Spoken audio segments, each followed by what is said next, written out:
Good morning friends, स्वागत आहे तुमचं आजच्या प्री मार्केट रिपोर्टमध्ये.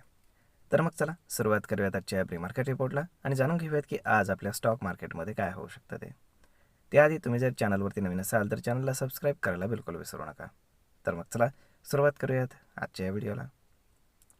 मित्रांनो, जर आपण काल रात्री US मार्केट जर पाहिलं तर US मार्केट हे फर्मली ग्रीनमध्ये क्लोज आहे. ऑलमोस्ट 1.5% आसपास त्यांचे तीनही इंडेक्सेस ग्रीनमध्ये क्लोज आहेत. तर मग आता त्याच्यामागे बेसिकली दोन रिझन्स आहेत, एक इंटरनॅशनल आणि एक अमेरिकन. तर अमेरिकन रिझन असं आहे की तिथे जे काही कंपन्यांचे अर्निंग्ज आलेले आहेत तर ते स्ट्रॉंग आलेले आहेत आणि बिझनेस अपडेट्ससुद्धा चांगले आहेत. त्यामुळे तिथे मार्केटमध्ये आपल्याला एक ग्रीनरी पाहायला मिळते.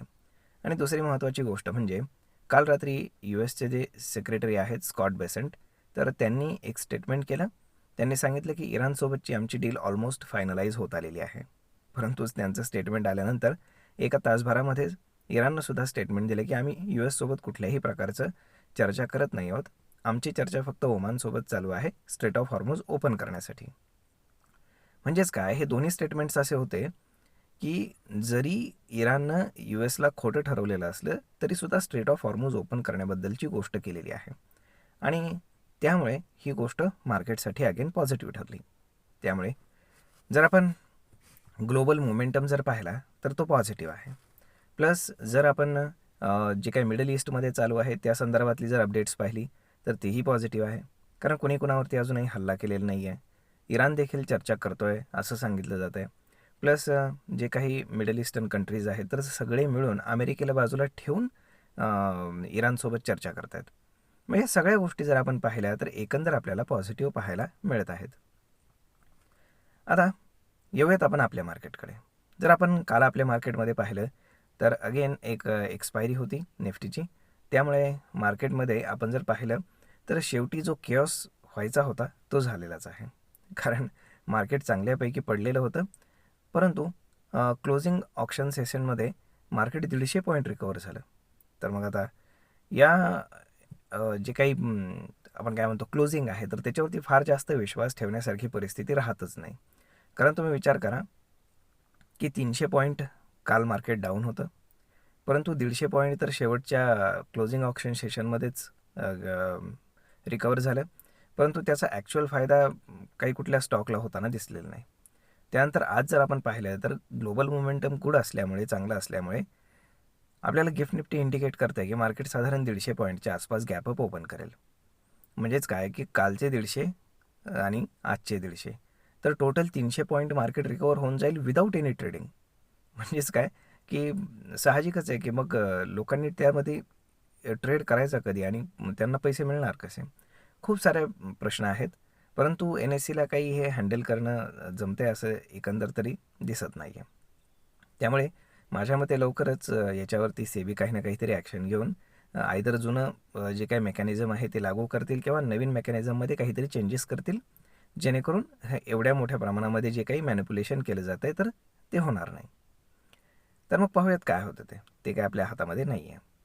परंतु आज एक महत्त्वाची गोष्ट घडणार आहे ती म्हणजे अशी की जरी मार्केट 150 पॉईंटच्या आसपास गॅपअप झालं तरी तो गॅपअप आज सस्टेन होईल का, तर ते आपल्याला 10 वाजता कळेल. कारण 10 वाजता RBIची मीटिंग आहे आणि MPCची जी काही मीटिंगमध्ये रेट्स येणार आहेत तर त्याला खूप जास्त इम्पॉर्टन्स राहणार आहे.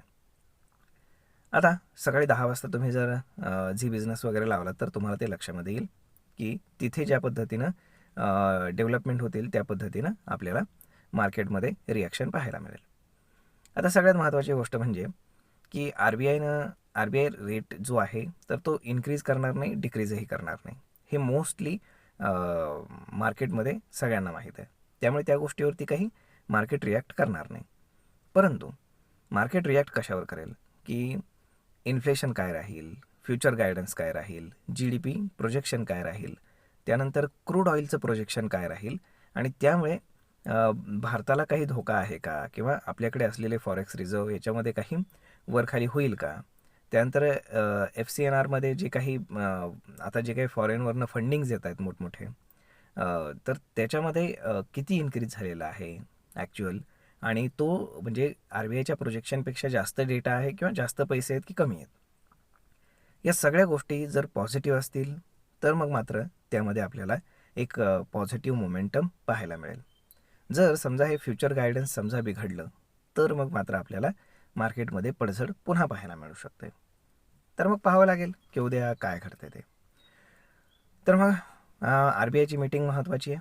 त्यानंतर मार्केट तर ग्लोबल मोमेंटम पॉझिटिव्ह असल्यामुळे पॉझिटिव्ह ओपन होतं आहे आणि जर ओपन इंटरेस्टच्या हिशोबाने कॅल्क्युलेशन केलं तर 24,500 वरती आपल्याला अगेन पुट रायटिंग हे पाहायला मिळतं. तर मग पाहूयात काय घडते ते. कारण आजचा दिवस हा सकाळी 10 वाजता मोठा इव्हेंट असल्यामुळे महत्त्वाचा आहे. त्यानंतर मग आपल्याला पाहावं लागेल की RBIच्या मीटिंगमध्ये काय सांगितलं जातं आणि काय त्याची रिॲक्शन येते ती. होप सो सगळं काही व्यवस्थित व्हावं हीच आपली अपेक्षा. तर मग मित्रांनो, हा व्हिडिओ ही माहिती तुम्हाला कशी वाटली हे तुम्ही मला कमेंट करून नक्कीच सांगा. आणि जर आवडली असेल तर आपल्या जवळच्या मित्रमंडळींसोबत देखील हा व्हिडिओ तुम्ही शेअर करायला विसरू नका. धन्यवाद.